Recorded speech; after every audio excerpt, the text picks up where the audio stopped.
In 2021, I did a video on the top 10 books I own according to Goodreads. Now, since that video has been published, I think I've gained about 200 new books and I've unhauled 50 books.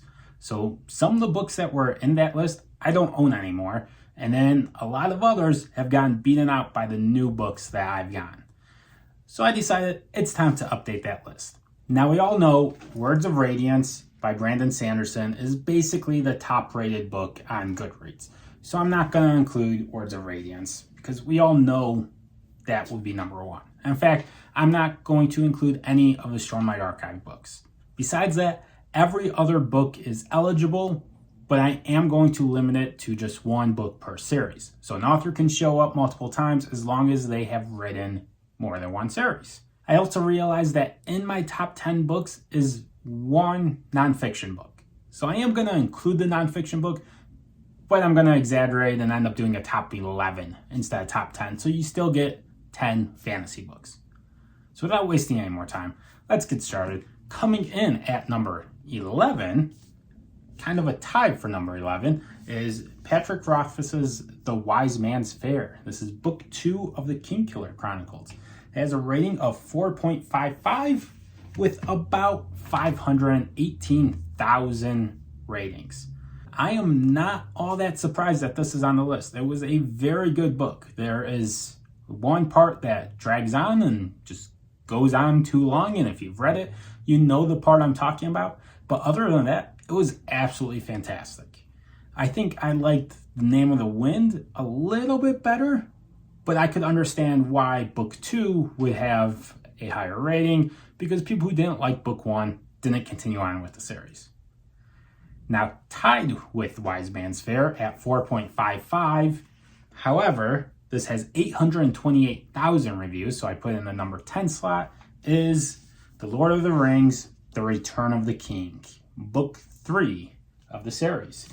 Not too surprising that this is up there as one of the highest rated books of all time. Coming in at number 9 is a book that actually surprises me, and that's The Hunger of the Gods by John Gwynne. This is book 2 of the Bloodsworn series, and I haven't heard many people talk about the Bloodsworn series, at least not listed as their favorite John Gwynne book. Mostly I hear people talk about how great Faithful and the Fallen is. When I do hear about the Bloodsworn, it's about how good the covers are, not how good the books are. But apparently a lot of people do love it because it has an average rating of 4.56 with over 11,000 ratings. At number 8, we have another book with an average rating of 4.56, but with over 81,000 ratings, and that's Skin Game, book 15 of the Dresden Files by Jim Butcher. This surprises me, not that it's rated so high, but that Changes was it rated above it. Both books are absolutely phenomenal, but Changes is the one that you always hear people rave about the most. So I would have expected that to be the highest rated Dresden book and not Skin Game. At number 7 is another surprise to me, and that is Fairlane. This is the second book of The Rise and the Fall by Michael J. Sullivan.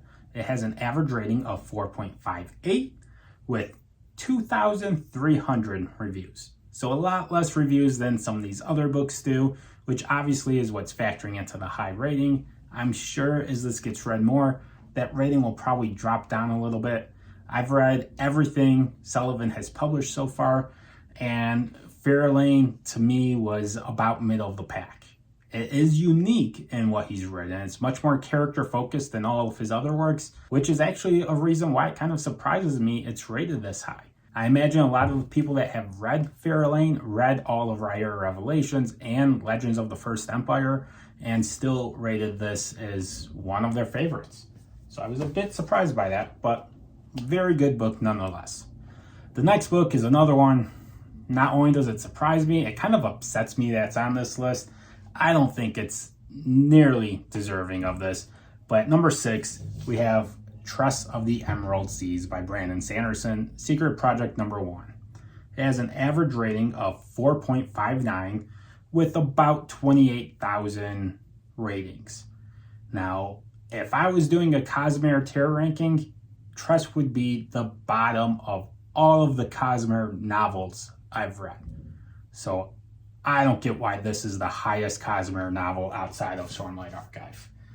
It does not make sense to me at all why this is rated so well. At number 5, we have one of my new favorite authors, and that's Bones of the Past by Drew Hayes. This is the second book of the Villains Code series by him. So I've loved everything written by Drew Hayes, so I'm really glad to see one of his books make it onto the top 10. This has an average rating of 4.61 with about 2,600 reviews. So again, a little bit lower on the reviews, but clearly the people that are reading Drew Hayes' books really love what he's working on. Because I would not list Bones of the Past or the Villains Code as my favorite Drew Hayes. I think he has another series that is significantly better than Villains Code. Now the next book is one I usually see listed as number 1 or 2 on most people's lists. It all depends on if they have Stormlight Archive in their collection. If they don't, this is usually number 1. But for me, it's landing at number 4, and that's Harry Potter and the Deathly Hallows.